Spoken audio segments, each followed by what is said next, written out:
সবগুলা।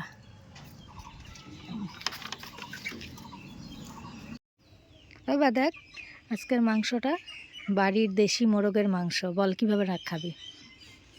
ঝাল ঝাল লাল লাল করে সেই টেস্ট করে মাংস রান্না। আচ্ছা ঠিক আছে, সেই ঝাল ঝাল করে রান্না করবো, ঠিক আছে। তো দেখো আমাদের বাড়িতে পালার জন্য কতগুলো মুরগি আনছিল, সেই মুরগির মধ্যে একটা মোরগ আনছিল খাওয়ার জন্য। তো রবিবার বলে মোরগটা বার করা হলো রান্নার জন্য। তো এদিকে মেয়েকে জিজ্ঞাসা করলাম তুই কেমন করে খাবি মাংসটা, ও বলল ঝাল ঝাল করে খাবে, দেশি মোরগের মাংস ঝাল না হলেও ভালোও লাগবে না। তো এদিকে পেঁয়াজ কুচি আলু সব কিছু রেডি করে নিছি আমি, আর টমেটো কুচি ধনিয়া পাতা সব কিছু একবারে রেডি করে নিয়ে আসলাম। আর মশলাটা মানে লঙ্কা রসুন আর আদাটা বাইটে নিলাম, আর পেঁয়াজটা আমি বাটলাম না, পেঁয়াজ বাইটে দিলে একটা অন্যরকম হয় তরকারিটা, আর পেঁয়াজটা না বাটলেই বেশি ভালো হয়। তো দেখো এদিকে আমার আলু ভাজা হয়ে গেছে, কড়াইতে তেল দিয়ে একে একে শুকনো লঙ্কা জিরা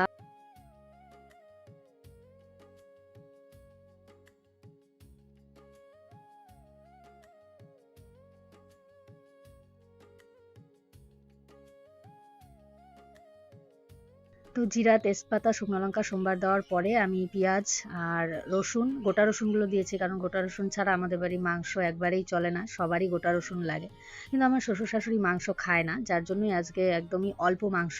তো অল্প মাংসতেই হয়ে গেছে, আর মোরগটা একদমই ছোটই ছিল যার জন্য একটুখানি মাংস হয়ে গেছে। তো আমি ভাবলাম ওইটুকু মাংসতেই হয়ে যাবে, কারণ 3 জন খাই আমরা মাংস।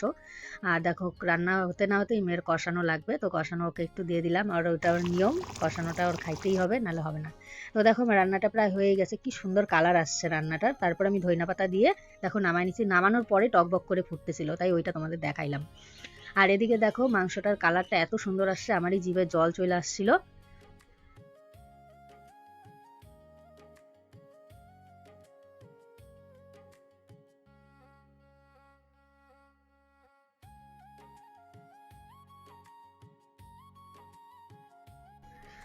তারপরে দেখো আমি ভাত বাইরে মেয়েকে খাইতে দিলাম। কেমন হয়েছে বল তরকারিটা? সেই মাংস খাই দেখ এক পিস।